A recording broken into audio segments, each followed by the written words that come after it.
अक्सर press conference के बाद ऐसा होता है कि जो कंटेस्टेंट होते हैं उनमें से कुछ ऐसे होते हैं जिनको बहुत सारी चीज़ों का बुरा लग जाता है, हर्ट हो जाते हैं और घर का माहौल थोड़ा बदल जाता है।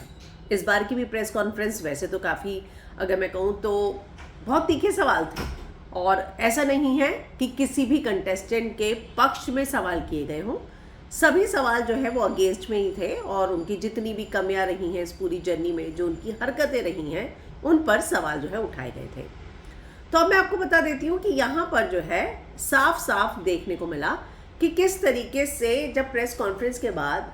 बहुत लंबी भी चली, 5-6 घंटे की चली, और जो मैंने पर्सनली इस बात को फील किया कि जो ब्रेक के बाद की प्रेस कॉन्फ्रेंस थी वो ज़्यादा अच्छी थी। मतलब कि इस 25, 26, 27 सवाल के बाद जो थी, ऐसा लग रहा था कि मानो जब इनको ब्रेक दिया तब ये लोग तय करके आए थे कि अब चुप नहीं बैठेंगे, मतलब अब ऐसे जैसे ये तीखे सवाल आ रहे हैं वैसे ही हम तीखे जवाब भी देंगे।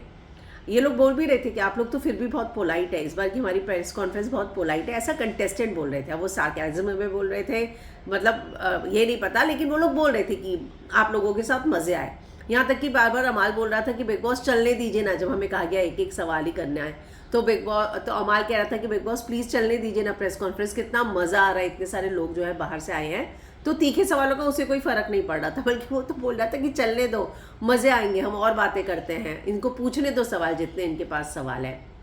तो जो मेरे पास खबर आई है वो ये है कि प्रेस कॉन्फ्रेंस होने के बाद जो है कुछ सवाल, कुछ कंटेस्टेंट को, खासकर तानिया को कुछ बातें शायद अच्छी नहीं लगी थी, वो थोड़ा सैड और उदास हो गई थी, पर वो उस लेवल की सैड या उदास नहीं हो गई थी जो हमने इससे पहले के कंटेस्टेंट में देखा है कि बाद में उसी की बातें होती रहती थी। तो ऐसा नहीं है। और प्रणीत को कटप्पा बोला, वो शायद उसे बुरा लगा था। तो बहुत सारी ऐसी चीज़ें थी जो घर के अंदर अक्सर हमने देखा है कि प्रेस कॉन्फ्रेंस के बाद ये लोग आपस में जिक्र करते हैं। तो इस बार भी ऐसा ही हुआ, प्रेस कॉन्फ्रेंस ख़त्म तो हो गई लेकिन आपस में ये लोग जो है कुछ एक दो कंटेस्टेंट, जिसमें जो मुझे पता चला है वो ये था कि तानिया फरहाना जो है थोड़ा सा उदास थे। तो बिग बॉस ने फिर एक अनाउंसमेंट की जनरली इन सब के लिए और कहा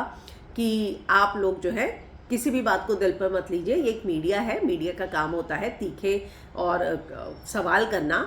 जो आपकी जर्नी देखी गई है उससे ही जुड़े इन लोगों ने आपसे सवाल किए हैं और ये इनका काम होता है। कई बार ये आपसे सवालों में कुछ तीखे शब्द भी बोल जाते हैं, तो कुछ इस तरीके से बिग बॉस ने उनको कहा कि इसलिए किसी भी बातों को आप दिल पे मत लीजिए, फिनाले वीक जो है आ रहा है, अब आप लोग फिनाले वीक पर ध्यान दीजिए। तो ये खबर जो है मेरे पास आई है कि यहाँ पर बिग बॉस ने सबके लिए अनाउंसमेंट की और कहा कि आप इंडिविजुअल जो है, मैं सभी से कहना चाहूँगा कि मीडिया राउंड के बाद की चीज़ों को जो है, मतलब इतने जो सवाल आए हैं आप पर दागे गए हैं, ये उनका काम था जो मीडिया आई थी करने आई थी, आप लोगों ने उसको अच्छे से हैंडल किया, आप लोगों ने जवाब दिया, आप लोगों के लिए भी एक मौका था ना कि अपने आप की हर चीज़ों को क्लियर करने का। तो इसलिए अब फिनाले वीक पर ध्यान दिया जाए, ठीक है ना। तो चलिए, ये सब हुआ है, यानी कि जो मुझे पता चला है वो ये है कि इस बार के कॉन्टेस्टेंट ने प्रेस कॉन्फ्रेंस को बहुत स्पोर्टिंगली लिया है। इससे पहले जो है देखा जाता था कि कंटेस्टेंट थोड़े डिस्टर्ब हो जाते थे, इस बार ऐसा नहीं हुआ, बल्कि कंटेस्टेंट, खासकर अमाल का नाम मैं इसलिए ले रही हूँ क्योंकि अमाल तो खुद लाउडली 2-3 बार बोल रहा था, लेकिन बाकी कॉन्टेस्टेंट भी ऐसे ही थे कि चलने दीजिए प्रेस कॉन्फ्रेंस, हमें मज़े आ रहे हैं, आप सवाल पूछने दीजिए इन लोगों को जितना चाहे। 5 घंटे की तो ऑलरेडी हो गई थी, तो अगर बिग बॉस उनकी बात सुन लेते तो मुझे लगता है कि और 5-6 घंटे तो प्रेस कॉन्फ्रेंस चली जाती।